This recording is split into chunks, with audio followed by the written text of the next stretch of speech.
right, great. So thank you so much for coming to the session on Gen Zoom. I'm super excited to share some of these thoughts with you. I hope it's thought-provoking. It'll be a bit interactive too. So if you thought you could just kind of munch on your lunch and watch the screen, you're wrong. So you'll be participating as well. For those of you who haven't used Zoom webinar before, so down at the bottom, you should see a Q&A button. Feel free to submit questions at any point into that Q&A box. And then at the end, we'll moderate those and I'll do my best to answer any questions you may have. So Gen Zoom. Of course, we're here for Innovation Week. That's the basis of the presentation today. Innovation is basically the action of moving forward with purpose. We usually set out to solve a problem or make something better. But in order to do that, we have to meet people where they're at first. And we have to understand culture. So somebody introduced me to the term intra-pandemic recently, and that is now my go-to word. When I first started on this journey of Gen Zoom, and I'll share more about that later, and at that time I was using the term post-pandemic, but we're actually still intra-pandemic here. So that is a change actually even from when you see this slide. And a theme with this presentation is that this is all happening live. This is real time, this is organic. So what we're gonna talk about today is by no means the be all end all. This is all still happening and we're living history right now, right? So in the presentation, I'll explain how the pandemic has delineated a new generation of youth and also share some insights and strategies into their state of mind and what we need to do to be able to understand and resonate. So with that, we'll jump right in. So hi, my name is Cassie. For those of you who don't know me, I currently am the director of the Center for Educational Outreach at Michigan Tech, but my background really has been more in international education and global education. I've been working in higher ed for about 11 years, going on 12 years now. Prior to that, I actually did my bachelor's in culture, in communication and culture studies. And after that, I went on and did my master's specifically in international ed. And so I like to describe myself as a collector of cultures and experiences. I've always just had this fascination with the human condition. And, I spent the first 9 years of my career really immersed in international affairs and really trying to understand how somebody's background or where they may come from influences the way they approach life and engage with others. When I pivoted to my current role working in K-12 outreach, I was surprised about how much those same skills resonated and translated. So yeah, if your math is adding up, about a little over 2 years ago, I transitioned into this role, which was about 7 months into the pandemic. So suddenly, as of March 2020, I found myself basically in a brand new role in an entirely new field. And I was just trying to make sense of what I was seeing and trying to figure out what we were seeing as well in the field. So the essence of childhood, what does it mean to be a kid? What do we remember about being a kid? What do you remember? What are the memories that stick out in your mind? I'll give you a second to think about that. This is actual footage here from our summer youth programs this past summer. It's a little slow to load, but basically kids just being goofy.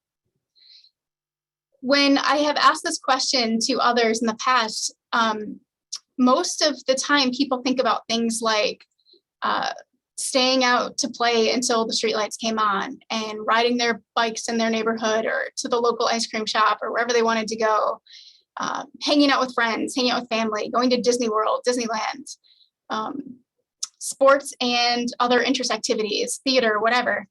And, really the theme of that is freedom. I think a lot of times we think of our childhood as just this unencumbered time in our lives where we just sort of followed our passions and interests and explored and discovered. And, if you think about it, the better part of those things have not been possible for kids over the last 2 years. When you think about literally all of the hallmarks of childhood that many of us and our generations think about, none of those have really been a reality. So today we're going to kind of talk about what that means and what the impact of that is. So defining a generation. I am curious to figure out where you all in the audience are, where you kind of sit here. So I'm gonna share a different screen and bring you over to Mural. So that link that you see there, if you have the ability to type that into a browser, if you can pull up another window, hop over onto the Mural. If you can't, no worries. I'm going to share the screen so you can see live time what other people are doing on the Mural. But if you can, type it in. I see a few people are coming in already. For those of you who haven't used a bit.ly link before, they are case sensitive. So you want to make sure that that G and Z are capitalized. Yes, thank you, Jana.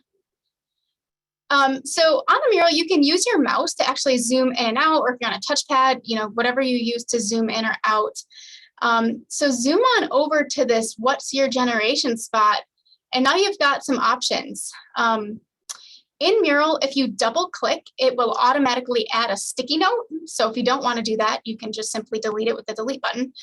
There's also a toolbar on the left-hand side, and you should see a star icon. You can click that, and that'll let you search fun icons to add. So as an example, I am a millennial. Some days proud, some days not. And so I chose the CD down here, and I've dropped that in the millennial section. Because I remember CDs as sort of the hallmark of my childhood with my Walkman, walking to the bus stop for school. Judging based on sticky notes, I'm looking at, I think, a lot of Gen X's here in the room. Oh, I see maybe is that a YouTube screen? Got a couple of Gen Zers. We've got a thumbs up Gen Z down here. See if we can zoom in a little more. All right, you guys are picking up the icons. Very good. Do we have any baby boomers in the group? And for those of you who missed the link, I'm going to put that into the question and answered section as a answered question. You can pull it out of there as well.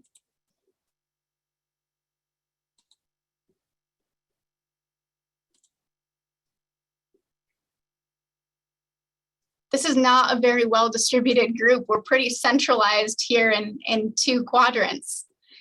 After you finish with that part, I'm curious, this is not, this is something you can do sort of either now or after the presentation. This link will be live for a while. But do you have thoughts on what unique needs you think youth need today or have today? And then have you had any experiences with youth that have stood out to you recently? You can just double click to drop sticky notes in there and leave your thoughts, and I'd love to get to them later. As I mentioned, this is an iterative topic. We are very much developing this hypothesis about Gen Z as we're living it. And so any thoughts you have will sort of shape where this goes from here. Finally, you'll see this jar down here on the bottom. If you want to chat with me more about this topic or something else after the presentation, drop a sticky note with your name and your email in there, and I'll reach out to you after. Mural in itself is a generational tool. I have found that most people who are not Gen Z, millennial, or Gen X really struggle with Mural. It's too visual, it's too spontaneous, but when used well, it's an excellent tool in the classroom, believe it or not. So already some good thoughts coming in here, so I'll come back to that. So I'm going to go back and share the presentation again, and we're going to roll forward there. Feel free to keep hanging out on the Mural.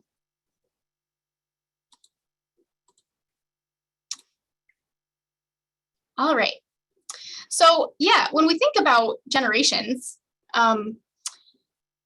baby boomers, the JFK, MLK assassinations, landing on the moon, Vietnam War, baby boomers are known for being really optimistic and passionate, with a heavy valuation of respect and hierarchy, that like very traditional sort of sense of order. Gen X, Challenger disaster, Gulf War, tons of political scandals and crises, the invention of cell phones or prevalence of cell phones, A lot of our Gen X generation were latchkey kids. So they're inherently very independent. They value efficiency. They like to just get things done alone. Millennials, so my group here, September 11th in a national poll was the #1 event that no generation has had September 11th really resonate as much as millennials. I'll never forget, I was in 7th grade home ec class when I found out. Millennials also sort of were the true internet generation. Gen Z are known as the digital natives because they sort of grew up with it, but millennials, we were plugging in the router and making it work and figuring out how to make it work when it went down, from dial-up all the way through broadband and et cetera. Millennials value work-life integration, mission, strong need for mission in the everyday. And then Gen Z, Gen Z can't recall a moment when the US was not at war, the war on terror and the entire existence of Gen Z. If you think about it, if you look at those birth years, same-sex marriage was never not legal for Gen Z. They saw the Great Recession, they saw Obama's election, Black Lives Matter. They're really resilient, resourceful, and they're realists. And all of these things affect the way we look at the world. So the internet abounds with examples of generations and how we view culture. These are some of my favorite pieces that I've curated that I know resonate with me. And, my daughter, I have a 6.5-year-old who, asked one day why we say that we hang up the phone. Now, I truthfully only hung up a phone early in my childhood, but I know enough about hanging up a phone to know why we have that phrase. But Gen Z and future generations don't necessarily have that context.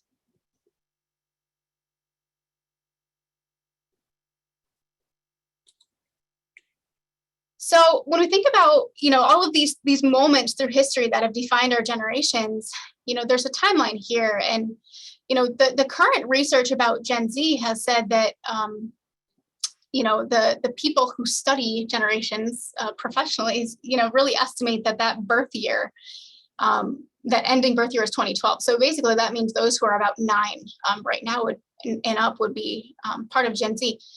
But actually, what I hypothesize is that Gen Z's over. Gen Z ended because we've had a new, massive, widely impactful event that has now defined a new generation. And of course, that's Gen Zoom. So the hypothesis that I have, which I'll share, is that pretty much all of those kids, and I use kids in a very endearing way, for the record, all of those who are about 15 in March 2020, 15 and younger, make up this Gen Zoom. So that's really cutting off the Gen Z birth year by about 7 years. So we're really shortening that there. And I'll tell you a little bit more about why that is. So I should say also, most of the photos in the presentation are from this past summer, our summer youth programs. And when we ran summer youth, we basically realized that we were working with an entirely different group of camp participants. So for those of you who aren't aware, summer youth programs at Michigan Tech, we have been running these mostly 1 week academic intensive programs for 50 years. This is our 50th anniversary. And during that time, we typically on an average year will have around 1,000 participants. This past summer, obviously coming out of the pandemic, we had some reduced capacity, but we still had over 900 participants from 35 states, 2 countries. So a pretty well-represented group geographically. Most of them were high school age, but quite a large number of middle schoolers as well. And you can kind of see that breakdown there. And what was happening was literally from week 1 of the pandemic, of the summer youth programs, we were having all kinds of behavioral, particularly, and emotional issues with our campers that we'd never experienced before. And a lot of it seemed like there were maybe some issues around impulse control, a lot of socio-emotional issues. And so we just sort of started documenting these. And we started writing them down. And a few weeks in, I just really felt this strong sense that maybe what we were seeing wasn't isolated to our campus. And so what I did was I put together a super informal survey that I sent out through a national summer camp professional group. And all of these providers of summer camps responded. And effectively, I asked them, I think it was maybe 20 or 25 questions, very specific examples of if they were seeing X or Y. And when it came back, it confirmed almost exactly that what we were seeing on our campus was what everyone was seeing nationwide. And even more than that, it confirmed that the greatest shift that we were seeing in behaviors and in emotions was actually those ages 6 to 15. And so let's think about why that is. Let's put that in perspective. Well, when we think about life over the last 2 years, for kids, there has been a near total absence of spontaneous, uncontrolled events. And I'm not talking about a major event like a concert or something, although those have all been canceled too.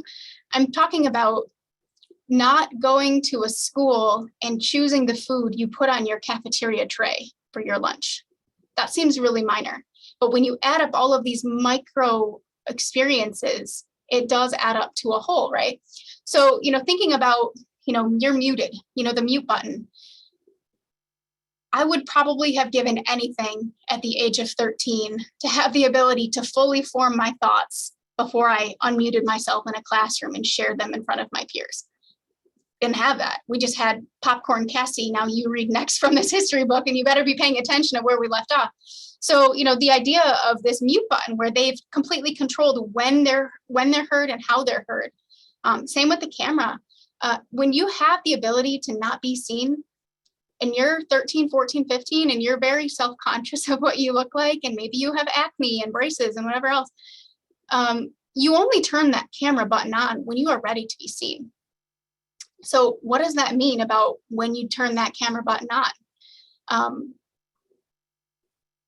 Well, I think that mostly it means that they have much greater control over how they're being seen, because they're choosing when and they're choosing how. So if they turn that camera on, it is because they're ready for the world to see them as they present themselves in that moment, which, by the way, life is filtered, right, online. And so in both photos and in Zoom, now I could put ears on right now on myself in the Zoom webinar if I wanted to.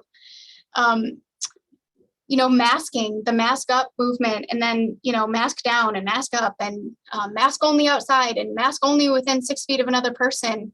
The masking impact, just the lack of context, social cues, verbal, nonverbal communication, dramatically impacted, canceled, events, things that they really mostly looked forward to or were told were hallmarks of their childhood. So easy to tell someone, this is a hallmark of being a kid, and then, oh, actually, it's not that important because it's canceled. Hand washing, sanitization.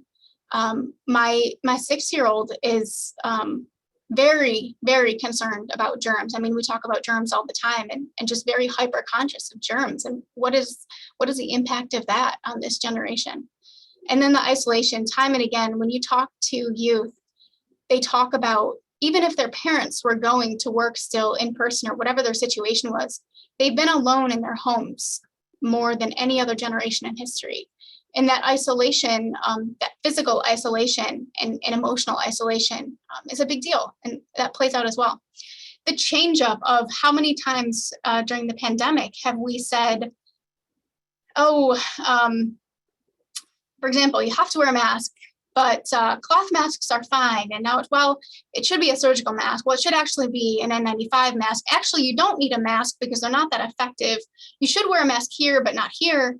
And that's been applied to everything, right? So now it's safe to go to school. Now it's not safe to go to school. The reason why the generation that makes up Gen Zoom is those that were under the age of 15 was not because those who are over 15 haven't been impacted, but those over 15 still had the ability to exert more control over their lives, different things in their lives, than the younger generation. The younger generation, they did not get the choice to even choose, at school, which bathroom do I want to walk into? Which gendered sign on the wall do I want to use today? I mean, every basic choice from what they wear to school has been removed because they weren't going to school. And so for those, especially I think of my daughter's age, very confusing that, they look to adults. Adults are supposed to be those who are knowledgeable and trustworthy in their lives. And we kept changing what was the absolute truth. In other words, there has not been absolute truth for this generation. Same with school, learning, the movement towards more domestic things like sourdough starters and sewing and knitting and those types of things. And then the screen eye. One of the biggest things that came out in the survey that we did was that people are very concerned about this generation's lack of ability to have eye contact in a conversation. And that's entirely because even right now, I'm giving this presentation and I'm looking at my screen and I'm not looking at my camera. I wanted to look at my camera. That feels a little bit intimidating, both for me and possibly for you. There is a ton of research coming out now about the impact of virtual meetings and screen meetings, and how our bodies are physiologically programmed to interpret, faces that are larger than their supposed to be size. Our bodies perceive that as a threat, and our brain, the parts of our brain that actually turn on for threat assessment, when you have somebody full screen on your monitor, it actually triggers a different part of your brain. Our brain responds physiologically to faces on Zoom in a way that we have not had the generational evolution to catch up to. And by the way, all of this is happening while they're at like prime youth development, discovering their sexuality, hormones, puberty, their bodies changing. They don't understand always the things that they're going through, but they're also going through them in an isolated way. And they have this ability to sort of hide behind a camera and a mute button that they hadn't had before. So all of that sort of leads to what we're seeing, which is, a societal shift that has caused a new generation to emerge. And because my background has been in culture, I've sort of been trained to really apply observations about group behavior to a larger context. And that's what has basically led to this idea of Gen Zoom. So to dive a little bit into culture, Geert Hofstede is sort of super well-known expert in culture. He actually invented what he called the 6 dimensions of culture. And Geert, by the way, created this framework for initially for comparing national cultures, so different countries. The QR code here on the screen takes you right to his website, and you can actually do a drop down of, if you want to travel to Ecuador, for example, you can compare and contrast to where you live now, and it'll tell you exactly the ways that Ecuadorian culture is different and maybe how you can behave in that country. But Geert said that, culture is a software of our minds and we need it to communicate. So culture is how we were raised. It's the unwritten rules that we adhere to. In other words, it's the guiding scale that we use to weigh the contrasts of life. And more importantly, culture is about what we share with others. It's not about personality, but really how we behave in a group setting. So as I was making all of these observations this past summer about our summer youth participants, my mind sort of immediately was trying to organize it into a framework that could allow us to make some bigger conclusions. And I sort of realized that the 6 dimensions of culture that Hofstede had invented really work well for this as well.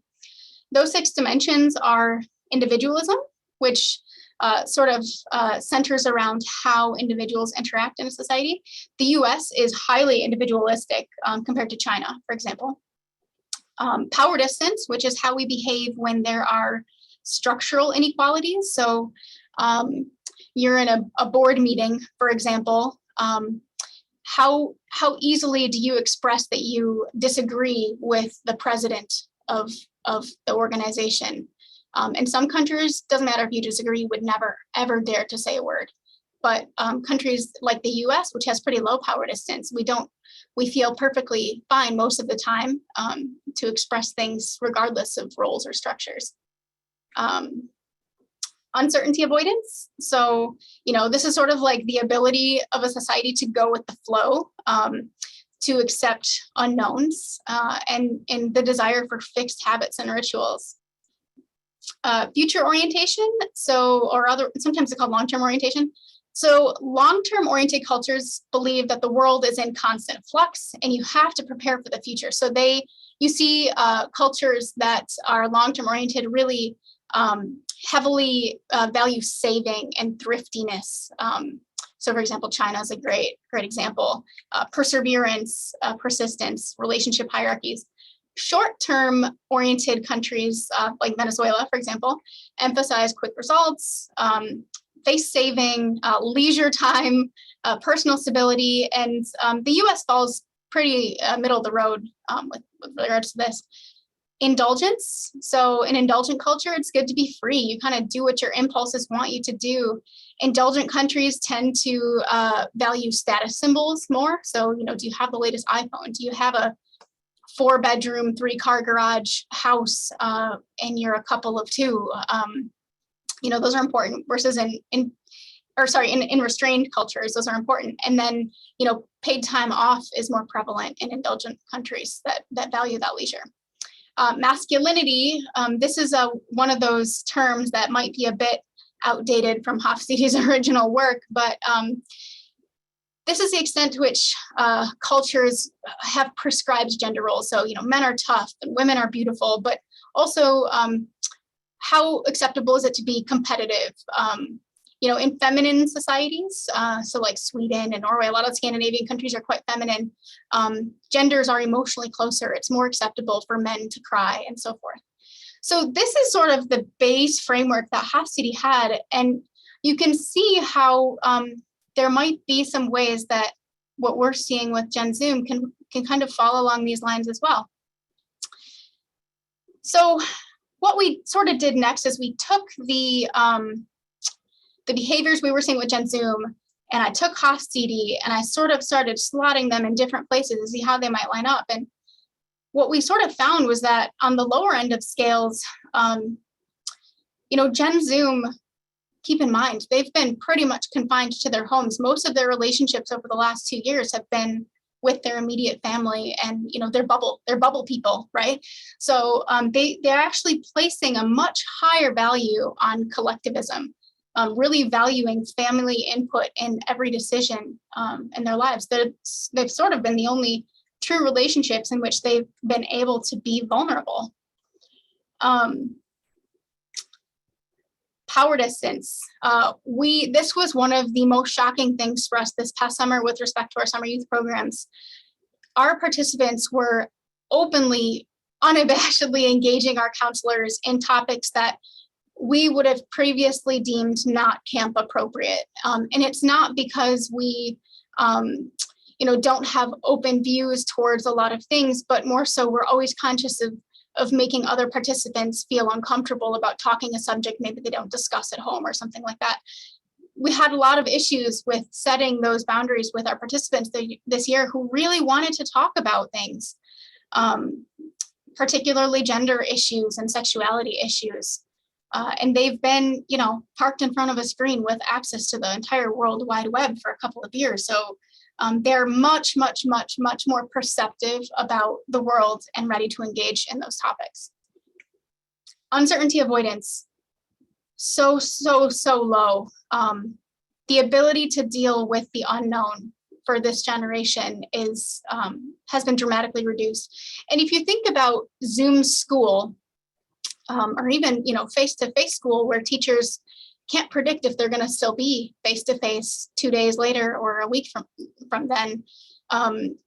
Sort of the de facto method of learning has been that, teachers sort of really structure each day down to the 5-minute mark at the beginning of the day or at the week.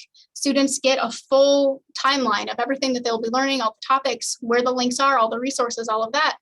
And they've become quite accustomed to a very prescribed informational prep for life now. And so we were finding, check-in for our programs was Sunday. They were showing up Sunday and asking, well, exactly what are we doing each day for the rest of the week? And exactly at what time are we going to do this? And what time are we going to do that? And we had to really help them face that ambiguity in a more healthy way, because they have this real intense fear of failure and maybe more importantly, perceived failure. Future orientation. So it is my belief that, remember I mentioned as far as orientation, the US falls pretty middle of the road. But I think that this generation is pushing our society as they come up in age and into leadership and into the workforce. They're pushing us to be far more long-term oriented. They are more than willing to experience present discomfort for future progress because they have not really had a future that has been certain in any way. They cannot count on anything in the future to actually occur or happen. And that has caused them to be hyper-focused on the present and the things that they need to do in the present to sort of brace themselves for the future. On top of that, they, one thing that has not changed is that, kids, when you're young, you're sort of all-knowing and also invincible, right? And so they look at the decisions and actions taken over the last few years with regard to the pandemic and in many other ways as total leadership failure. Climate change is a huge subject for this generation. They believe we have truly let them down with how we deal with climate change. Indulgence. So believe it or not, I'm willing to take people to argue with me on this, but I believe that this generation, Gen Zoom, differs from Gen Z, millennials, and all those before them because they actually are in a movement towards slow gratification. Yes, they have been effectively brought up to measure their worth based on likes and clicks and like whatever else, but they feel both resistant to and enslaved by that. They are very much unwilling victims of technology. And during the pandemic, it actually gave them an opportunity to do more slow tasks like bread baking, sewing, crocheting, knitting. So I like to say that the user experience is part of their DNA. And what I mean by that is they have never known, like millennials like me, how to make the internet work. They don't know how to get a router to work. And digital natives, which is the Gen Z, they sort of grew up knowing it was always there. But Gen Zoom uses technology in an intuitive way without even realizing that they're being intuitive about it. As far as masculinity goes, this was easily one of the other most dramatic changes we saw this summer in our programming. Youth have enhanced gender awareness at way, way earlier ages than we'd ever seen about it or seen. And then they're very vocal about it and highly fluid.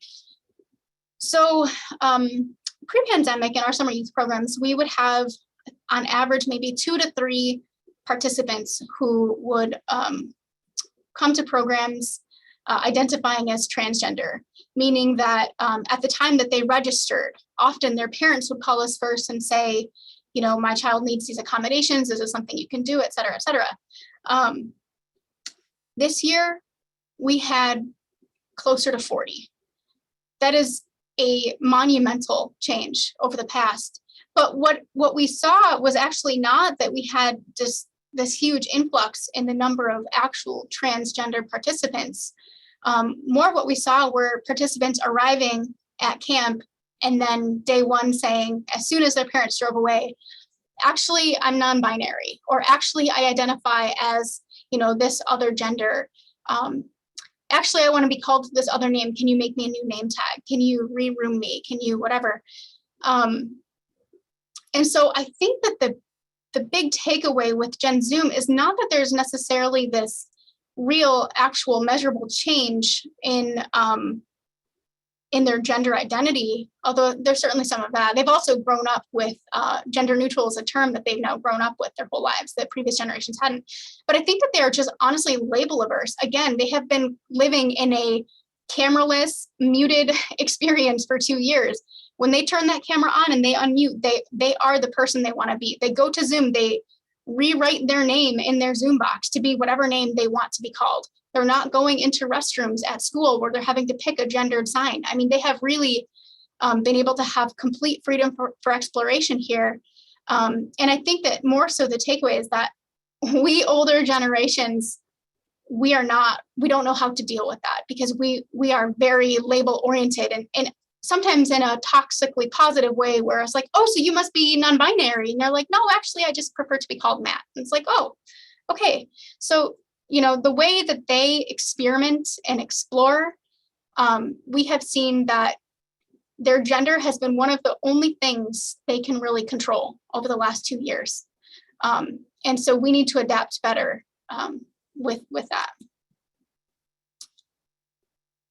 Gen Zoom feelings. So these were a few things that didn't, I think are just other takeaways here, but from what we are seeing nationwide, they're overwhelmed socially, sensorily. This is actually quotes from surveys from other camp providers. One of the big things we noticed, they cannot discern the difference between feeling anxious and having anxiety. And so it was like they'd be nervous about something. So one case in point is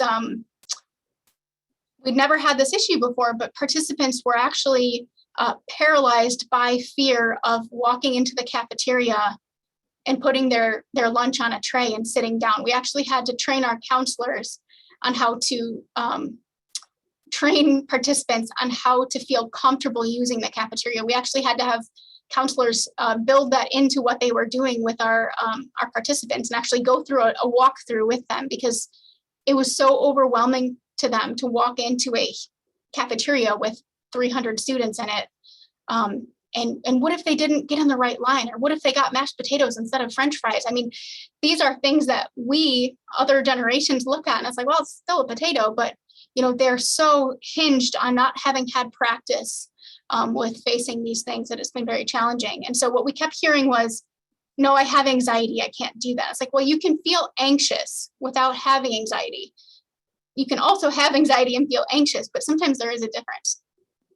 So even though emotional self-esteem is incredibly low, we have seen this trend towards skill-based confidence being quite high. So again, the bread baking, the knitting, they've been able to quickly sort of see and practice skills and get good at them and feel confident about it. But the emotional confidence is still lacking quite a bit. This is a super, super empathetic generation. They have seen some stuff, as I put it in here. Everyone has a therapist. So many anti-anxiety medications were turned into our staff at check-in this past summer. And so I've sort of taken away that they have been overexposed to events that provoke compassion and empathy, but they have not had many chances to actually apply that in context. So leading to this sort of low social reasoning, a lot of interpersonal conflicts that were very basic in nature, but they could not resolve on their own. They needed assistance with resolving very basic conflicts. So it's like they've had this ability to see the world and really empathize and see what everyone is going through, but outside of the screen, they don't actually know how to put that empathy into practice. They don't know how to address conflict. One of the teachers that I had been speaking with said they have sad FOMO as a resting emotion. And FOMO is this fear of missing out. And so they have this sort of sad fear of missing out as their baseline emotion, which is dramatically different from Gen Z, who Gen Z are quite realist. They're quite pragmatic. Millennials are quite optimistic. And so we've just sort of seen this declining trend generationally. This generation is quite pessimistic as a default. This quote came in from the survey from another counselor as well at another camp. And I thought it just so encapsulated what we were seeing. effectively, if you were 13 when the pandemic started, you're still 13 now from an emotional standpoint, from a social standpoint. And we 100% saw this. Kids are, they have been not progressing at in those developmental stages the way we were accustomed to seeing pre-pandemic. And then, of course, there's populations that have been disproportionately impacted as well. So, those with special educational needs, economically disadvantaged populations, resource deficient, so like rural students. We're talking about Wi-Fi, we're talking about technology, we're talking about a whole bunch of dramatic differences in the software they have been using, based on what their school district could or couldn't provide. And of course, historically and currently excluded populations, a lot of students of color. I mean, the research is just staggering as far as the impacts on other populations. So consider this, there's this fantastic Facebook group called Zoom Memes for Self-Quarantines. If you ever wanted a pulse of like the youth of America, it is this Facebook group. And when I say youth of America, I'm talking Gen Z and up, because no one Gen Z and down uses Facebook. And actually most in Gen Z don't use Facebook, but they do have this group that is always sharing sort of life anecdotes. And a lot of the memes that I've placed in this presentation, I've curated from that group. But I just thought it was so astounding to me, as this person put it, the senior class in college right now, or high school, is the only class that has had a completely normal in-person year of college or high school. Think about that for a second.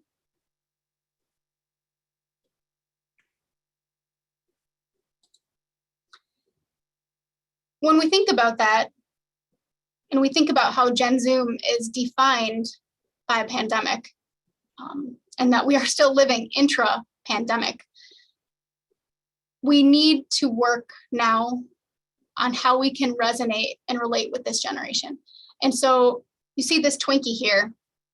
The way I like to think about this is, if your whole life people have talked to you about Twinkies and how great Twinkies are, and they're so, I don't know, soft and like creamy and whatever. I actually don't eat Twinkies, so I don't even remember. But it's sort of this very quintessential thing, like, oh, everyone has to have a Twinkie. You're not American if you don't have a Twinkie.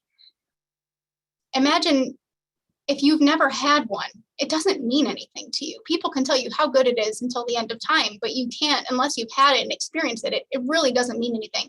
And we've sort of been trapped in this habit of talking to youth like,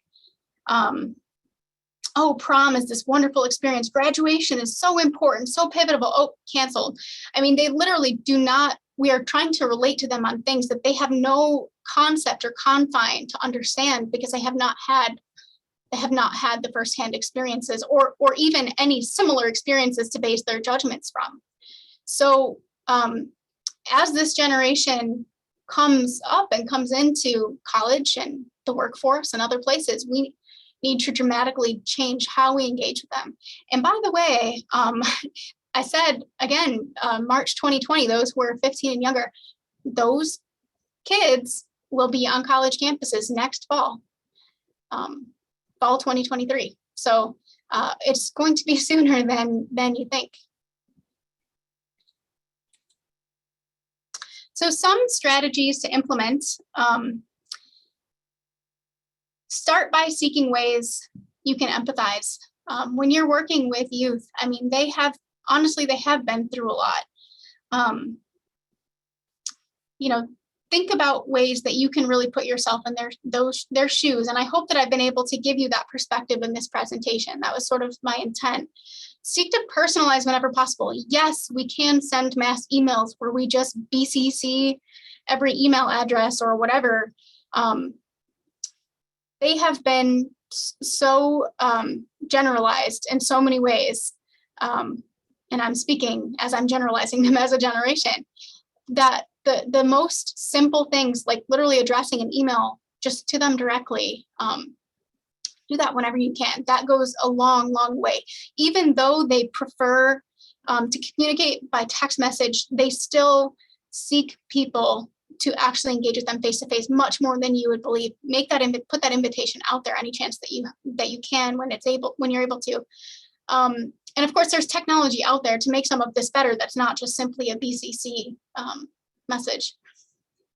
There are no comparables to the experience that this generation is having. As I mentioned, this is real time. This is still happening. So I think it's very easy for us to be like, oh yeah, well, in my case, when September 11th happened, blah, blah, blah, or, there was a polio outbreak and education was delivered over the radio, and that's very similar to this. It's not. None of it is the same. None of it is even really comparable because of the scale and magnitude of literally every facet of their life being dramatically shifted.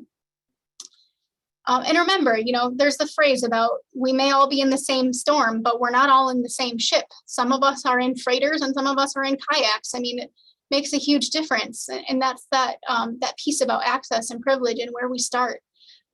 So, be compassionate. Don't assume that they're tech savvy. They're actually not very tech savvy. They live on their phones. But as I mentioned, the user experience is ingrained in their DNA. Every app, website, whatever, has been primed to make things as intuitive as possible for them versus Gen Z and millennials. I mean, we sometimes were the guinea pigs on a lot of the technology and beta versions.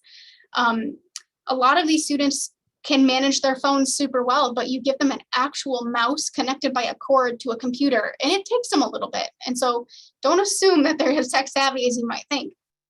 And you don't have the privilege of starting from a place of trust. Unfortunately, I think that is one of the largest takeaways that we've seen. The adults in this generation's world, we have come out as the experts. We have come out as the scientists. We have put forth all of these rules and regulations for everyday life for the last 2 years, and then we've changed them, we've rescinded them, we've reenacted them, we've done them, and then they failed. I mean, they have really no reason to trust authority. And keep in mind, they're still youth, like they're still kids. Kids always by nature think that they know more than their parents. But in this case, they have a lot of examples of where we have let them down. So you don't have the privilege of starting from a place of trust. You really have to work hard to earn the trust of this generation. So with that, I see that there are some hands raised. And I also see that there's some questions here in the Q&A. So I'd love to make time for questions. If you have your hand raised, it may be better if you actually share your question in the Q&A if possible. Otherwise, we can save hands to the end if you have something you'd like to share.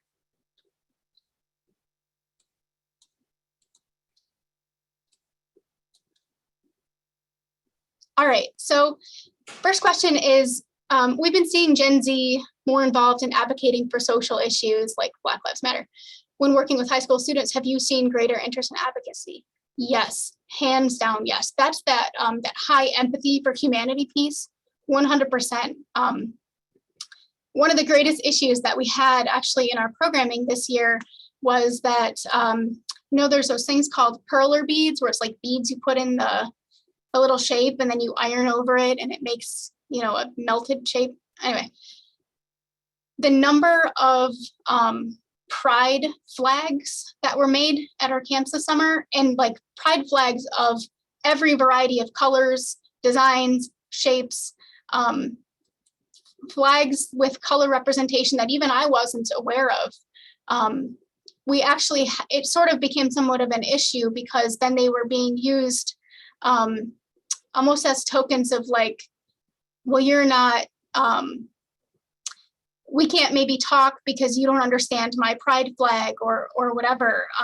So they are very, very, very in tuned with social justice issues, with advocacy issues, and they judge quite harshly on those who they feel maybe they're not resonating, but a lot of times it's exposure as well that they just simply haven't had. And so, yes, there is a question about the recording. So The recording will be sent out to all of the attendees, and I'm happy to share the slides as well. On one of the slides earlier, I can actually go back. I do have a link to my LinkedIn, and I'm happy to post the slides on there as well. There we go. So that bit.ly at the bottom, which is case sensitive, and I think actually meet is lowercase, so I apologize for that. But you can also just search my name on LinkedIn. There is a person who has a suggestion for emails, that personalization piece. So there's a spreadsheet that you can easily use Gmail to address students by name in a mass email. So I'm gonna hit answer live, and you all should be able to click on that link. So thanks, Jacob, for sharing that.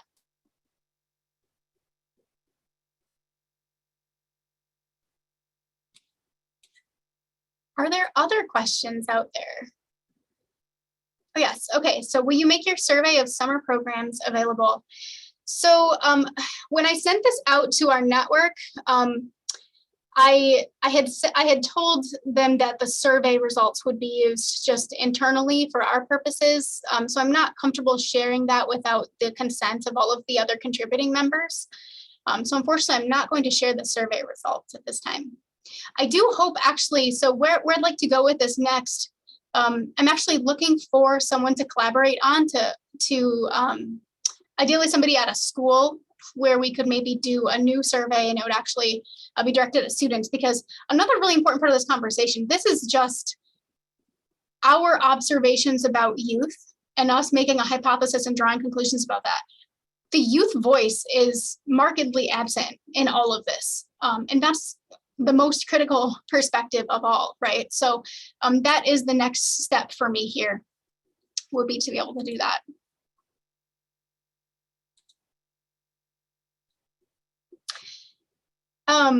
There is a question here, or a comment. I predict issues with large enrollment classes. How is tech preparing for supporting faculty and teaching this generation when they arrive? I think that's a fantastic question. That is my hope about getting the word out about this. You know, higher ed institutions are notoriously slow in our response to things, particularly culturally and societally. I think at this time, we have all sort of been in crisis ourselves, and I know many people who believe that we're still working with millennials, and I mean, newsflash, like, we're in the workforce here and we're having kids. So I think there's a lot that we need to do to change our general approaches across higher ed. You know, with our approaches both in the classroom and outside of the classroom. And what happens when we don't do that is we then look at things like, oh, well, no one's showing up to my office hours. These kids are just so disrespectful and they don't utilize resources, but we're not engaging them in the way that resonates with them. I mean, maybe an office hour isn't the way with this generation. And so to some extent, you know, there's always the question of, well, do they need to adapt, or do we, right? And I think the answer is we both need to take a step in the same direction. But that would be the next phase of this as well, is once we can sort of get the youth perspective in here, that allows us to move forward to actually put into practice some real strategies.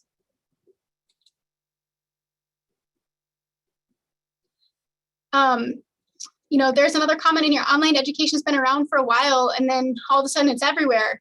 So it's probably going to continue to grow. How do you think Gen Zoom will go with online education? Do you think they'll gravitate toward or away? So, you know, the fascinating thing, so I work in enrollment. I report up through enrollment here in my current role. And when the pandemic first started, higher ed institutions really panicked, because what we were seeing was just, it wasn't even a slow drop. It was a cliff of applications for college. And so there was this early thought that everyone's going to go to a community college because things are just too uncertain right now. Fall 2020, we're going to see 4-year enrollments just kind of tank, and everyone's going to go to community colleges. And that's actually not what happened. And the reason is that most community colleges were far less equipped than four-year institutions to actually pivot to virtual classrooms. They didn't have as many resources. They didn't have as many, they didn't have faculty knowledge to the same extent that four-year institutions had with that pivot. And so students who went to community colleges were like, this isn't working well. Instead of just switching to Zoom halfway through the semester, effectively, their classes just ended. And so, you know, we're talking also about a very practical, pragmatic generation. We're still talking about Gen Z, right, who was in college when this happened. And Gen Z was like, they're thrifty enough to know, yes, I can save money by go to a community college, but if I'm not going to actually come out with any outcomes because I can't get the service I'm paying for, why would I do that? So actually, we saw community college enrollments drop the following fall because people were like, well, if I'm going to pay, I'm going to put my eggs in the basket that I think is the safest. And so they still went on to four-year institutions. For the same reason, we didn't see as large of a growth in online traditional programs. But what we have seen is that online short courses, certifications, et cetera, have tremendously grown. I think that Gen Zoom, as they start coming to college, they do not value a four-year degree or even a two-year degree in the way that society assumes that they will. They have, as I mentioned, they're starting from a place of distrust in everything. They have watched their parents with four-year degrees during the pandemic literally lose their jobs, and their parents that are essential workers doing frontline work, even, you know, janitorial services, they're the ones who are able to keep steady employment. So their entire perspective of what is valued in the workplace has been dramatically shifted. And that's, you know, I don't have any data to back that up, but that's sort of my takeaway from a lot of the factors we've seen. Got time for just a couple more questions here. So kids are used to seeing their parents in control, but most parents are having a hard time functioning themselves. So yeah, how does this foundation impact them? So you used the right word here, Alex, but yeah, they're extremely emotionally fragile because they have not seen any sure bets on, there have been no certainties in their life. And it's not that there won't still be, but they've had such short lifespans. I mean, we're talking about, we're like 17 and younger now at this point, right? So they haven't had the wealth of life experiences built up to tell them that maybe this is short term, or maybe this is a phase, or we'll get through this. They just haven't had that. And then on top of that, they've seen their parents struggle. They've almost everyone has dealt with death in some way during this pandemic. And so I think that they absolutely, a big part of that fragility is seeing that the adults that they assumed were always in control haven't been. So I think you're right.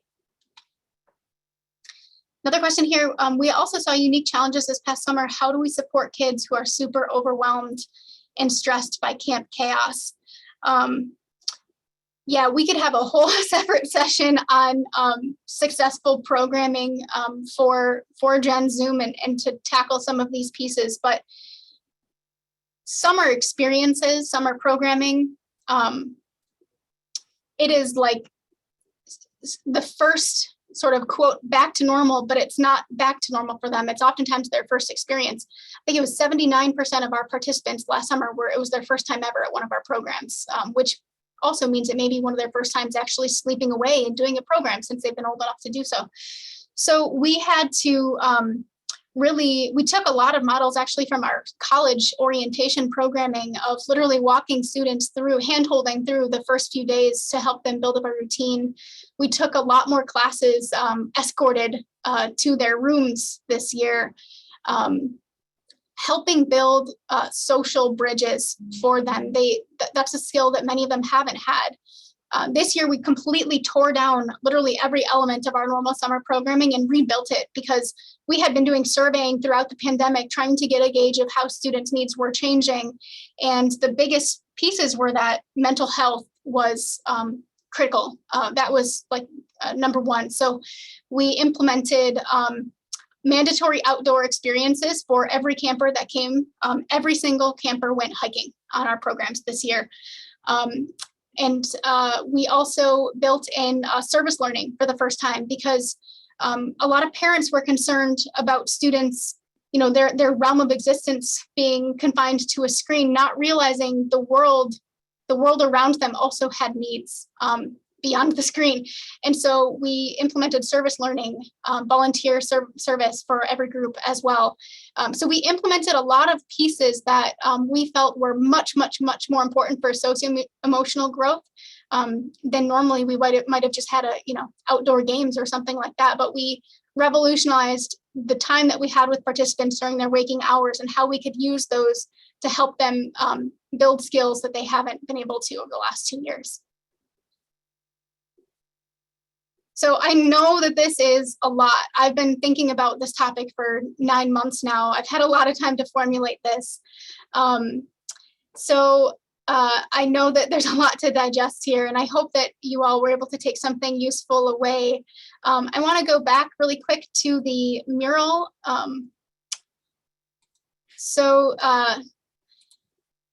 There we go.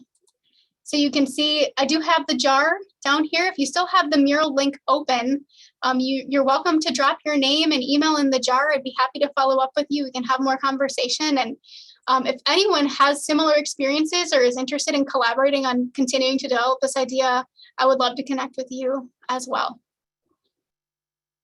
So again, thank you all for making some time to use your brains this session. I hope you have a great rest of your day. And don't forget that Innovation Week here at Michigan Tech has more awesome sessions to come, including a session tonight and tomorrow as well. So check the website for those. Thank you so much.